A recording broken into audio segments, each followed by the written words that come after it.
Hello friends, welcome to மாங்கனி சமையல். இன்னைக்கு நம்ம மாங்கனி சமையல்ல ரொம்பவே சுவையான காளான் கிரேவி எப்படி பண்றதுன்னு பார்க்கலாம். இந்த காளான் கிரேவி குயிக்கா ஒரு 10 நிமிஷத்துல செஞ்சு முடிச்சிடலாங்க. சப்பாத்தி, ரொட்டி, இட்லி, தோசை, அப்புறம் ரைஸ் கூட எல்லாம் சாப்பிடும்போது ரொம்பவே சூப்பரா இருக்கும். பேச்சுலர்ஸ் கூட சுலபமா செய்யக்கூடிய ரெசிபி தான் இது. சரி வாங்க, இப்ப காளான் கிரேவி எப்படி பண்றதுன்னு பார்க்கலாம். காளான் கிரேவி பண்றதுக்கு ஃபர்ஸ்ட் ஒரு பேன்ல 2 டேபிள் ஸ்பூன் எண்ணெய் சேர்த்துக்கோங்க. எண்ணெய் சூடானதும் 1/4 டீஸ்பூன் சோம்பு சேர்த்துடலாம். சோம்பு பொரிஞ்சதும் இது கூட ஒரு சின்ன பீஸ் பட்டை, கூடவே 3 லவங்கம் சேர்த்திடுங்க. இது லைட்டா கலர் மாறினதும் இது கூட 2 பெரிய வெங்காயம் நல்லா பொடி பொடியா கட் பண்ணி வச்சிருக்கேன், அதை உள்ள சேர்த்துடலாம். கூடவே கொஞ்சம் கருவேப்பிலை சேர்த்துட்டு வெங்காயத்தை நல்லா வதக்கிடுங்க. நான் மீடியம் சைஸ்ல 2 பெரிய வெங்காயம் எடுத்திருக்கேங்க. சின்னதா இருந்தா 3 அளவுக்கு சேர்த்துக்கோங்க. பாருங்க, இப்ப வெங்காயம் ஓரளவுக்கு வதங்கிடுச்சு. இது கூட 2 பச்சை மிளகாய் கட் பண்ணி வச்சிருக்கேன், அதை உள்ள சேர்த்துடலாம். கூடவே பெரிய சைஸ்ல நல்ல பழமா 2 தக்காளி கட் பண்ணி எடுத்திருக்கேன், அதையும் உள்ள சேர்த்துடலாம். இது கூட வெங்காயம் தக்காளி வதங்குறதுக்கு கொஞ்சமா உப்பு சேர்த்துட்டு தக்காளி நல்லா சாஃப்டா ஆகிற அளவுக்கு வதக்கிடுங்க. இந்த காளான் கிரேவிக்கு தக்காளி கொஞ்சம் அதிகமாவே சேர்த்திக்கோங்க. நான் பெரிய சைஸ்ல 2 தக்காளி எடுத்திருக்கேன், சின்னதா இருந்தா 3ல இருந்து 4 அளவுக்கு சேர்த்திடுங்க.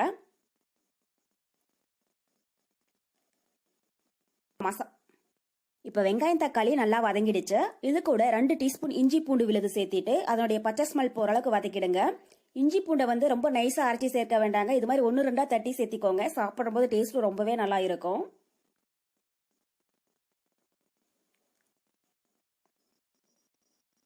இப்ப இஞ்சி பூண்டுடைய பச்சை ஸ்மெல் போயிடுச்சு. இது கூட 2 பேக்கெட் காளான தோலெல்லாம் நீக்கிட்டு சின்ன சின்னதா கட் பண்ணி எடுத்து வச்சிருக்கேன், அதை உள்ள சேர்த்துடலாம். 2 பேக்கெட் அப்படிங்கிறது 400 கிராம் அளவுக்கு.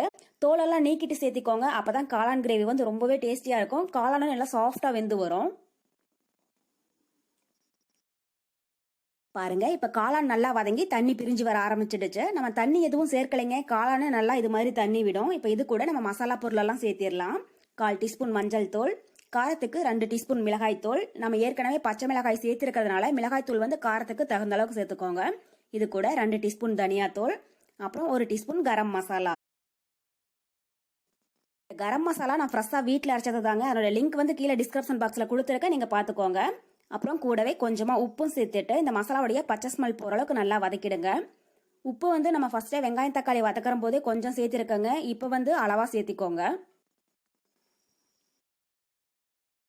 பாருங்க, இப்ப மசாலாவுடைய பச்சை ஸ்மெல் போய் காளான் நல்லா வதங்கிடுச்சு. இது கூட கிரேவிக்கு தேவையான அளவு தண்ணி சேர்த்துடலாம்.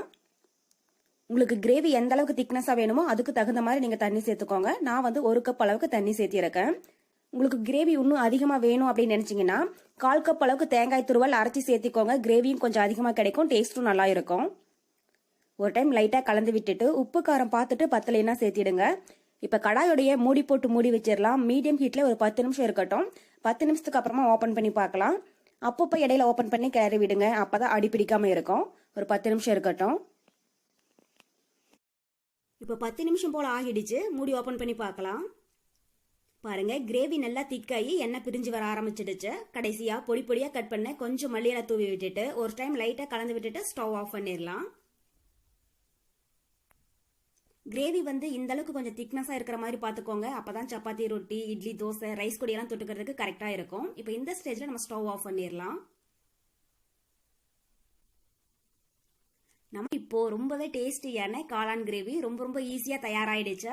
கண்டிப்பா நீங்களும் இதே மெத்தட்ல செஞ்சு பார்த்துட்டு எப்படி இருக்குன்னு கமெண்ட் பாக்ஸ்ல சொல்லுங்க. என்னுடைய இந்த ரெசிபி வீடியோ உங்களுக்கு பிடிச்சிருந்தா மாங்கனி சமையலுக்கு சப்ஸ்கிரைப் பண்ணுங்க. நன்றி.